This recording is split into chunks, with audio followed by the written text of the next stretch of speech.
नमस्कार, जन टीवी उत्तराखंड में आप सभी का स्वागत है। मैं हूं आपके साथ प्रियंका तिवारी। बुलेटिन की शुरुआत करेंगे हेडलाइंस के साथ। सीएम पुष्कर सिंह धामी ने देखी द साबरमती रिपोर्ट। फिल्म अभिनेता विक्रांत मेसी समेत मंत्री रहे मौजूद। मुख्यमंत्री ने सभी से की मूवी देखने की अपील। लक्सर में शादी समारोह के दौरान हर्ष फायरिंग, गोली लगने से मासूम की मौके पर ही मौत। मामले की जांच में जुटी पुलिस।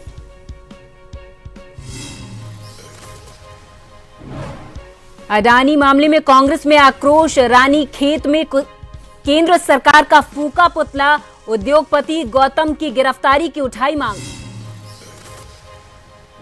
उत्तराखंड का रामनगर पर्यटकों से गुलजार। दिल्ली में खतरनाक प्रदूषण से प्रवासियों की घर वापसी शुरू। रोडवेज बसों पर रोक लगने से परेशानी। और हरिद्वार में ट्रैफिक लाइट बनी शोपीस। मुख्य चौराहों पर नहीं कर रही काम। नगर निगम के अधिकारी नहीं दे रहे ध्यान।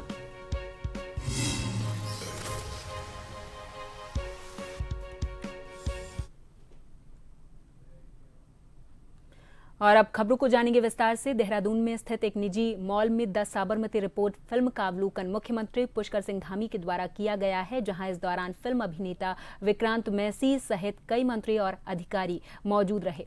इस दौरान मीडिया से मुखातिब होते हुए मुख्यमंत्री पुष्कर सिंह धामी ने कहा कि जिस तरीके से गोधरा स्टेशन पर साबरमती एक्सप्रेस में आग लगाई जाती है और 59 गौ भक्तों को इस दौरान अपनी जान गंवानी पड़ती है। हालांकि उस दौरान इस घटना को लेकर पड़ताल कम हुई थी और राजनीति ज्यादा। अलग अलग लोगों के द्वारा अलग अलग तरीके से इस घटना की व्याख्या की गई थी। वहीं इस फिल्म के अभिनेता विक्रांत ने उत्तराखंड में फिल्म को टैक्स फ्री करने के लिए सीएम को धन्यवाद दिया है। अयोध्या से 59 कार सेवकों को लेकर, राम भक्तों को लेकर साबरमती एक्सप्रेस में जो यात्रा कर रहे थे, गोधरा स्टेशन पर उस पर आग लगा दी जाती है और 59 राम भक्त असमय ही काल के गाल में समा जाते हैं, अपनी जान गंवाते हैं। इस पूरे मामले में पड़ताल कम हुई और राजनीति ज़्यादा हुई। जो सही बात थी वो सामने नहीं आई और इस पर कई प्रकार के अलग अलग लोगों ने अलग अलग प्रकार से उसकी व्याख्या करी। लेकिन अब हमारे एकता कपूर जी ने और विक्रांत मैसी जी ने, इन सब पूरी टीम ने उस सच्चाई को देश के सामने लाया है कि वास्तव में घटना क्या थी। और जैसे कि हमारी इच्छा थी, जब से हमने ये फिल्म बनाई और पहले दिन से हम जब प्रचार से निकले हैं, तब से कह रहे हैं कि देश के सभी लोगों को ये फिल्म देखनी चाहिए। इसको बनाने की एक बहुत बड़ी वजह ये भी थी कि 22 वर्ष पहले ये दुर्घटना बीती थी गोधरा में। एक पूरी जनरेशन है जिनको इस विषय के बारे में कुछ पता नहीं है। तो अब जैसे फिल्म टैक्स फ्री हुई है, माननीय मुख्यमंत्री जी ने की है, तो मैं चाहता हूँ कि उत्तराखंड की जनता जो है वो आए, भारी मात्रा में आए और फिल्म देखें और लोगों को बताएं कि इस फिल्म को के बारे में उनको क्या लगता है। क्योंकि आज कई हमारे लोग ऐसे हैं जिनको गोधरा कांड की सच्चाई मालूम नहीं है। उस सच्चाई को सामने लाने का काम इन कलाकारों ने किया है और विशेषकर हमारी जो नौजवान पीढ़ी है उसको जरूर देखना चाहिए और सभी प्रदेशवासियों को उसको जरूर देखना चाहिए, क्योंकि कई चीज़ें ऐसी हैं जिनको हमने भी आज यहाँ पर आकर देखा है। साबरमती एक्सप्रेस जो अयोध्या से चल के और अहमदाबाद जा रही थी, गोधरा में जिस प्रकार से इसे रोका गया, षड्यंत्र के तहत वहाँ पे अनेकों कार सेवकों को वहाँ जलाया गया, वो सच छिपा था। उस सच को सामने लाने का हम इस फिल्म के द्वारा आज सामने आया है। यही कह सकता हूँ, सच को रोका जा सकता है लेकिन सच को दबाया नहीं जा सकता। सच एक दिन सामने आता है, वो सच्चाई सामने आई।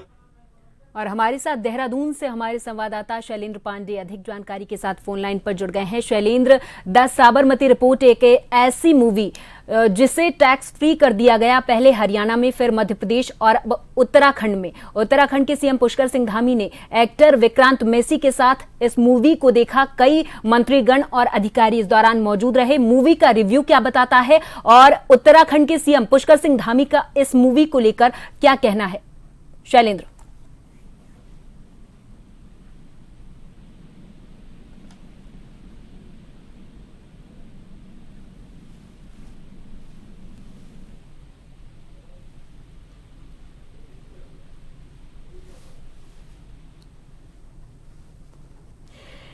शैलेंद्र से एक बार फिर से संपर्क साधने की कोशिश करेंगे। द साबरमती रिपोर्ट फिल्म का अवलोकन आज मुख्यमंत्री पुष्कर सिंह धामी के द्वारा किया गया है।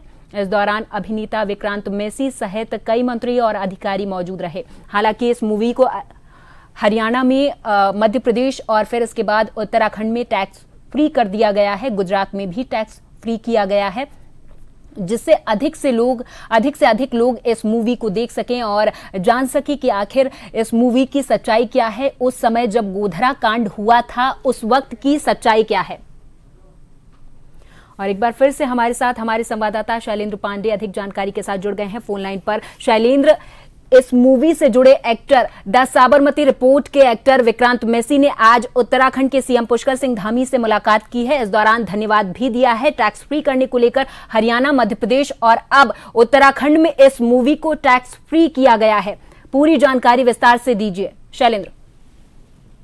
बिल्कुल प्रियंका, आपको बता दें कि आज उत्तराखंड में द साबरमती रिपोर्ट फिल्म का अवलोकन यहाँ का एक निजी मॉल है उसमें हुआ है और इसमें मुख्यमंत्री पुष्कर सिंह धामी से बीजेपी के कई वरिष्ठ नेता, कैबिनेट मंत्री और विधायक भी मौजूद रहे। साथ ही इस फिल्म के जो एक्टर है विक्रांत मैसी, वो भी मौजूद रहे। फिल्म साबरमती में एक घटना हुई थी गोधरा कांड में, वो 2002 की घटना है। फरवरी 2002 में अयोध्या से एक ट्रेन जाती है साबरमती एक्सप्रेस और गोधरा स्टेशन पर वहां 59 लोगों को जिंदा जला दिया जाता है।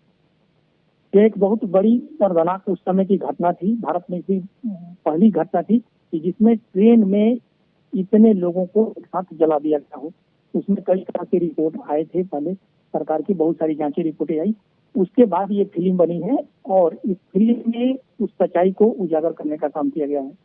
इसमें फिल्म में दिखाया जाता है कि बहुत सारी रिपोर्टों में उसको एक्सीडेंट दिखाया जाता है, लेकिन एक साबरमती की रिपोर्ट आती है सरकार की 2017 में, जिसमें उसको दिखाया जाता है कि वो घटना जो थी वो एक्सीडेंट की घटना नहीं थी, वो एक सुनियोजित ढंग से घटना को अंजाम दिया गया था, जिसमें 59 कार सेवकों को मौत हो गई थी।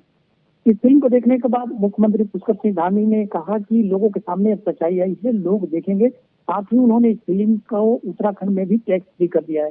भारत के कई राज्यों में इस फिल्म को टैक्स फ्री किया गया है ताकि आम जनता इसको कम रेट में देख सके। साथ ही अगर फिल्म के एक्टर की बात की जाए तो उन्होंने भी लोगों से अपील की है, जो कैबिनेट मंत्री हैं उन लोगों ने भी अपील किया है कि लोग ज्यादा से ज्यादा इस फिल्म को आकर देखें और जो उस समय की जो सच्चाई थी, जो साबरमती ट्रेन थी, उसको इस फिल्म के माध्यम से देख सकें। प्रियंका, ये क्या रहेगा शैलेंद्र, अगर बात करें, क्योंकि उत्तराखंड के सीएम पुष्कर सिंह धामी ने खुद इस मूवी को देखा है जाके, तो उनकी ओर से क्या रिव्यू मिला है शैलेंद्र? और बाकी अधिकारी गण भी इस दौरान मौजूद रहे जब ये मूवी चल रही थी थिएटर में?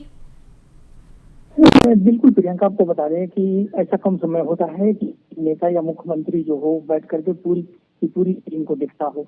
आज मुख्यमंत्री के साथ जितने बीजेपी के नेता थे, जो कैबिनेट मंत्री थे, जो कुछ पत्रकार थे, जो जितने कुछ बुद्धिजीवी लोग थे, सारे लोग बैठ करके पूरी मूवी को मुख्यमंत्री के साथ देखते। मुख्यमंत्री का यही कहना था कि जिस तरह से 2002 की जो घटना हुई थी और इस घटना में जो बहुत सारी रिपोर्टें आई थी, उस रिपोर्टों में इस घटना के सत्य को उजागर नहीं किया गया था। इस घटना को एक एक्सीडेंट दिया जाता कि चलती ट्रेन में एक्सपायरिंग हो गई थी, आग लग लगी। कुछ लोग बता रहे थे, कुछ रिपोर्ट में ऐसे आ रहे थे जो फिल्म दिखाया गया कि स्टोव जला करके लोग खाना बना रहे थे, उससे आग लग गया। एक एंगल ये आ रहा था कि सिगरेट जलाने से आग लग गई थी।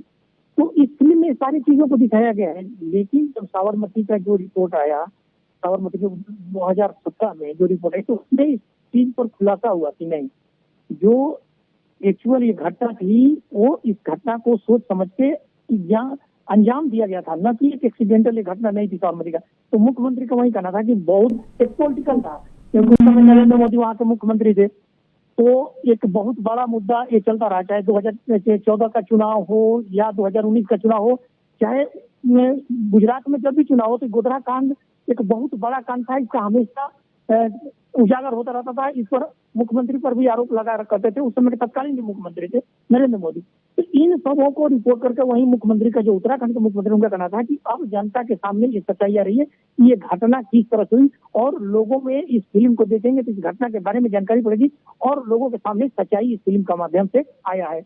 प्रियंका, बहुत बहुत धन्यवाद शैलेंद्र तमाम जानकारी के लिए। तो फिल्म अभिनेता विक्रांत मैसी ने उत्तराखंड के सीएम पुष्कर सिंह धामी से मुलाकात की है। इस दौरान उत्तराखंड के सीएम पुष्कर सिंह धामी ने कहा कि इस फिल्म को टैक्स फ्री किया जाएगा, जिससे अधिक से अधिक लोग इस मूवी को देख सके, सच्चाई जान सके। उत्तराखंड के लक्सर से खबर है, जहां खानपुर थाना क्षेत्र के लालचंद वाला गांव में शादी समारोह के दौरान हर्ष फायरिंग में गोली लग जाने की वजह से मासूम बच्चे की मौके पर ही मौत हो गई है। सूचना मिलते ही पुलिस मौके पर पहुंची और शव को कब्जे में लेकर पोस्टमार्टम के लिए भेजा है। फिलहाल पुलिस जांच पड़ताल में जुटी हुई है।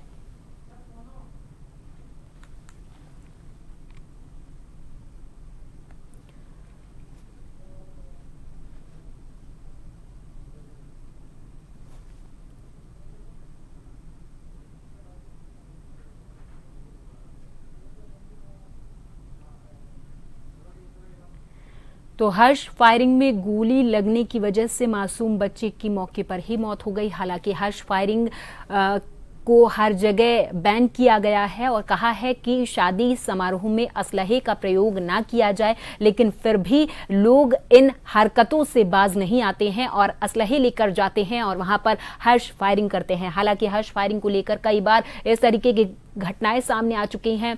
जब एक बार हर्ष फायरिंग हुई थी उत्तर प्रदेश में, उस वक्त दूल्हे को गोली लग गई थी और घोड़े पर बैठा हुआ दूल्हा जिसे गोली लग गई थी और उसकी मौके पर ही मौत हो गई थी। उस वक्त भी ये कानून बनाए गए थे और हर राज्य में ये कहा जाता है कि शादी समारोह या किसी भी अन्य खुशी के मौके पर हर्ष फायरिंग ना की जाए, जिसकी वजह से इन तमाम घटनाओं से बचा जा सके, लेकिन फिर भी लोग इन हरकतों से बाज नहीं आते। और लक्सर से हमारे साथ हमारे संवाददाता फिरोज अहमद अधिक जानकारी के साथ फोन लाइन पर जुड़ गए हैं। फिरोज, हर्ष फायरिंग को लेकर तमाम घटनाएं जब सामने आती हैं तो हर एक राज्य सरकार ये अपील करती है कि हर्ष फायरिंग ना की जाए, जिसकी वजह से इन तमाम घटनाओं से बचा जा सके, लेकिन फिर भी एक बार फिर से हर्ष फायरिंग हुई है शादी समारोह में। जब एक मासूम बच्चे को गोली लगी है, उसकी मौके पर ही मौत हो गई। पूरे मामले पर विस्तार से जानकारी दीजिए फिरोज। जी, आपको बता दूं, पूरा मामला खानपुर थाना क्षेत्र के लालचंद वाला गांव का है, जहां देर रात डीजे में हर्ष फायरिंग का मामला सामने आया है। एक युवक ने नशे के में फायरिंग की है। नाच समारोह के दौरान वो गोली बच्चे को लगी है, जिससे उसकी मौके पर ही मौत हो गई। सूचना मिलने के बाद खानपुर थाना पुलिस मौके पर पहुंची। पुलिस ने शव को कब्जे में लेकर पीएम के लिए भिजवाया है। वहीं घटना को अंजाम देने के बाद जो नशे में धुत आरोपी था वह फरार हो गया, जिसकी लगातार खानपुर पुलिस तलाश कर रही है। जी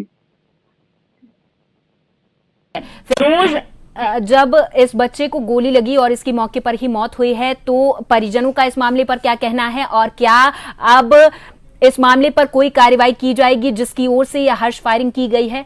फिरोज, देखिए, इस मामले को लेकर जब हमने गोवर्धनपुर चौकी इंचार्ज से बात की तो उनका कहना है अभी परिजनों की ओर से कोई तहरीर नहीं आई है। तहरीर आने के बाद ही अग्रिम कार्रवाई अमल में लाई जाएगी। फिलहाल पुलिस अपने स्तर से पूरे मामले की जानकारी जुटा रही है, आरोपी की पहचान कर रही है।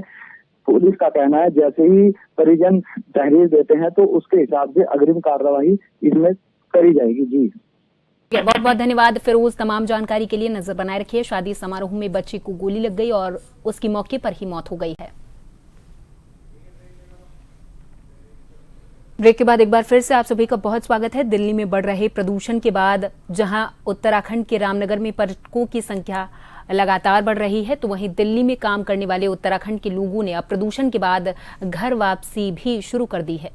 लोगों का कहना है कि दिल्ली में प्रदूषण इतना ज्यादा हो गया कि सांस लेने में भी काफी परेशानी उठानी पड़ रही है। इसके साथ ही उत्तराखंड परिवहन निगम की बसों पर रोक लगने के बाद यात्रियों को काफी परेशानियों का सामना करना पड़ रहा है। ज़्यादा भीड़ भाड़ है, वहाँ ज़्यादा सवारियों की बहुत ज़्यादा दिक्कत है। इस टाइम गाड़ियाँ जो अब इसीलिए सीएनजी गाड़ी चला रहे हैं, वहाँ प्रदूषण होने के कारण इसलिए सीएनजी गाड़ी चल रही हैं और इतने अत्यधिक सवारी वहाँ से आ रही हैं, पहाड़ों के लिए जा रही हैं, हर एक क्षेत्र के लिए जा रही हैं, तो बहुत ज़्यादा भीड़ भाड़ की वजह से लोगों को दिक्कत भी हो रही है इस चीज़ की। हम महाराष्ट्र से हैं और हम यहाँ उत्तराखंड जिम कॉर्बेट नैनीताल घूमने आए हैं। स्पेसिफिकली यहाँ पे environment friendly, eco friendly atmosphere है। दिल्ली, नासिक, यहाँ पे पोल्यूशन बहुत ज़्यादा हो गया है। यहाँ पे रहना इको फ्रेंडली भी है और वेदर भी अच्छा है, प्लेजेंट है। और इस खबर पर हमारे साथ हमारे संवाददाता राजीव अग्रवाल अधिक जानकारी के साथ फोन लाइन पर जुड़ गए हैं। राजीव, दिल्ली में प्रदूषण बढ़ रहा है जिसकी वजह से अब जो लोग उत्तराखंड वासी हैं, जो दिल्ली में रह रहे हैं, वो उत्तराखंड वापस आ रहे हैं। वहीं दूसरी तरफ उत्तराखंड परिवहन बस पर रोक लगा दी गई है जिसकी वजह से लोगों को काफी परेशानियों का सामना करना पड़ रहा है। बसों पर रोक क्यों है और जब अब वहां के लोग उत्तराखंड वापसी कर रहे हैं, उन्हें किस तरीके की परेशानियों का सामना करना पड़ रहा है? उत्तराखंड में अभी हालात किस तरीके के बने हुए हैं प्रदूषण को लेकर, बाकी चीजों को लेकर, पर्यटकों को लेकर? पूरे मामले पर विस्तार से जानकारी दीजिए राजीव। देखिए प्रियंका जी, मैं आपको बताऊं, दिल्ली में पिछले कुछ दिनों से लगातार प्रदूषण बढ़ रहा है, जिसको लेकर दिल्ली सरकार ने दिल्ली के लोगों को राहत देने के लिए प्रदूषण युक्त उत्तराखंड परिवहन निगम की बसों के अलावा सभी बसों पर रोक लगा दी है। उत्तराखंड परिवहन निगम की BS3 और BS4 जो प्रदूषण फैलाने वाली बसें थी, इनको रोक लगा दी है और BS6 और CNG युक्त जो बसें हैं उनसे जो है अनुमति दी गई है। तो उसके क्रम में रामनगर डिपो की अगर हम बात करें तो 16 बसें पूरी तरह दिल्ली में प्रतिबंधित हो गई हैं और हालांकि अभी अधिकारियों का कहना है कि हमने नई बसें मंगा ली है, लेकिन उन बसों से भी काम नहीं चल पा रहा है। रोडवेज डिपो में आज भी यात्रियों की जो है मारा मारी रही, तो सीटें उपलब्ध नहीं हो रही हैं, अधिक दामों में टैक्सी यूज कर रहे हैं। तो वहीं अब जिस प्रकार दिल्ली में प्रदूषण बढ़ रहा है, तो उत्तराखंड के कई इलाकों के लोग दिल्ली में नौकरी भी कर रहे हैं, तो उन लोगों का कहना है कि अब दिल्ली में जो प्रदूषण बढ़ रहा है उससे सांस लेने में दिक्कत हो रही है, कई प्रकार की परेशानियां वहाँ लोगों को होने लगी है। तो अब ऐसे लोग जो है अपने घरों को वापस आ रहे हैं। तो वहीं पर्यटक लगातार अगर देखा जाए तो कॉर्बेट में हालांकि अभी 25 दिसंबर तक पैक है, लेकिन जो डे विजिट है उसमें लगातार कॉर्बेट के अलावा रामनगर तराई पश्चिमी वन प्रभाग और रामनगर वन प्रभाग के जो पर्यटन जोन है उनमें लगातार पर्यटकों की संख्या बढ़ रही है। पर्यटकों का कहना है कि लगातार दिल्ली के अलावा अगर आज यहाँ जो पर्यटक आए हुए हैं, नासिक महाराष्ट्र के जो भी पर्यटक आए हैं, उन्होंने कहा वहाँ भी जो है प्रदूषण फैल रहा है, सांस लेने में दिक्कत हो रही है, इसके अलावा कई प्रकार की और स्वास्थ्य में गिरावट आ रही है। तो उन्होंने कहा उत्तराखंड का जो माहौल, जो पर्यावरण है वो बिल्कुल पूरी तरह प्रदूषण मुक्त है। यहाँ की हवा, यहाँ की वादी और यहाँ जो पेड़ पौधे हैं, जो उससे औषधि युक्त पौधे हैं, उनकी ऑक्सीजन से भी जो है लोगों को राहत मिल रही है, मास्क नहीं लगाना पड़ रहा है। तो इस कारण जो है लोग उत्तराखंड आकर अपने आप को राहत महसूस कर रहे हैं। ठीक है, बहुत बहुत धन्यवाद राजीव तमाम जानकारी के लिए। तो रामनगर में अब पर्यटकों का आना शुरू हो गया है। दिल्ली में प्रदूषण के बाद उत्तराखंड वासी वापस आ रहे हैं। हरिद्वार में ट्रैफिक कंट्रोल के लिए चौक चौराहों पर लगाई गई कई ट्रैफिक लाइट शोपीस बनी हुई है। यहां कई मुख्य चौराहों पर लगी ट्रैफिक लाइट काम नहीं कर रही, जिसके चलते ट्रैफिक अनियंत्रित ढंग से चल रहा है और कई जगहों पर दुर्घटना की संभावना बनी हुई है। ट्रैफिक लाइट के जरिए ट्रैफिक का संचालन यातायात पुलिस करती है, लेकिन इनकी मरम्मत की जिम्मेदारी नगर निगम की है। जो है अभी हमारी हाईवे की ट्रैफिक लाइट तो सही कार्य कर रही है कि सिटी के अंदर कुछ स्थान है, 2-3 स्थान, वाल्मीकि चौक, हमारा ऋषि कुल, और इनकी लाइटें खराब है। ये लाइटें नगर निगम की ओर से लगाई गई हैं, इनको पत्र लिखा गया है, वहाँ से भी इसमें कार्रवाई की जा रही है और संबंधित जो कंपनी जिसने लगाई थी उससे उनकी वार्ता चल रही है, इसमें शीघ्र इनको ठीक करा लिया। एसपी चंपावत अजय गणपति के निर्देश पर बाराकोट चौकी पुलिस के द्वारा शनिवार की रात में लोहाघाट पिथौरागढ़ राष्ट्रीय राजमार्ग के घाट क्षेत्र में कार्रवाई की गई है। विशेष वाहन चेकिंग अभियान के दौरान प्राइवेट बस को चेक किया गया तो चालक के पास डीएल नहीं मिला। चालक के शराब के नशे में होने की पुष्टि हुई है। चालान को गिरफ्तार करते हुए बस को सीज किया गया है। साथ ही चौकी प्रभारी हरीश प्रसाद ने बताया है कि बस में बैठे हुए यात्रियों को अन्य वाहन से उनके गंतव्य स्थान तक पहुंचाया गया है।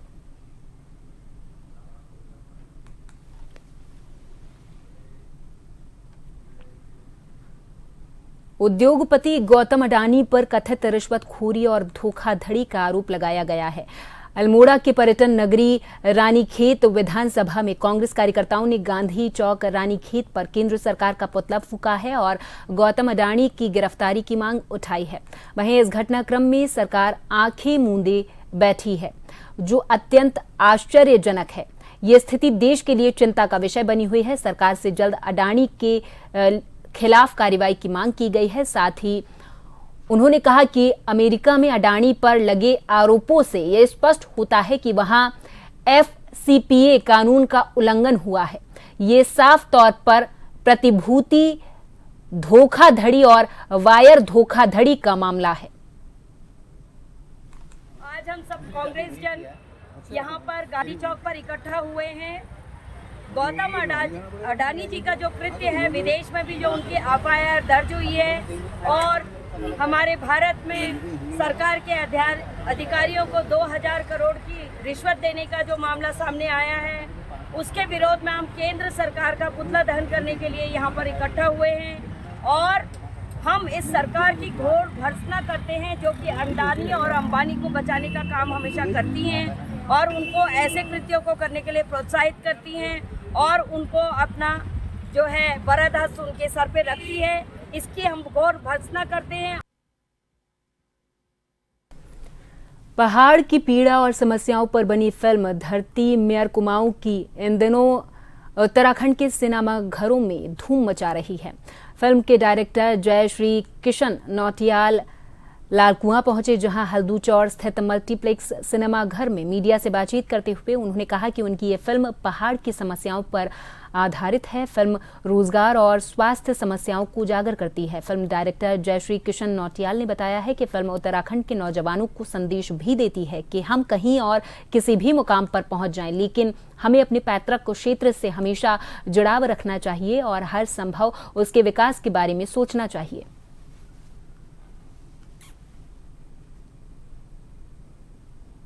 दे भी रही सरकार, दे भी रही, ऐसी बात नहीं कि नहीं कर रहे हैं, पर एक ही दिन में या कुछ समय में इतना आसान काम नहीं। हमारे पहाड़ में पहाड़ जैसी समस्याएं हैं, इतना आसान नहीं है कि आज क्यों बोल दिया कल हो जाएगा। नहीं, सरकारें कर रही हैं, अच्छा काम कर रही हैं और करेंगी भी।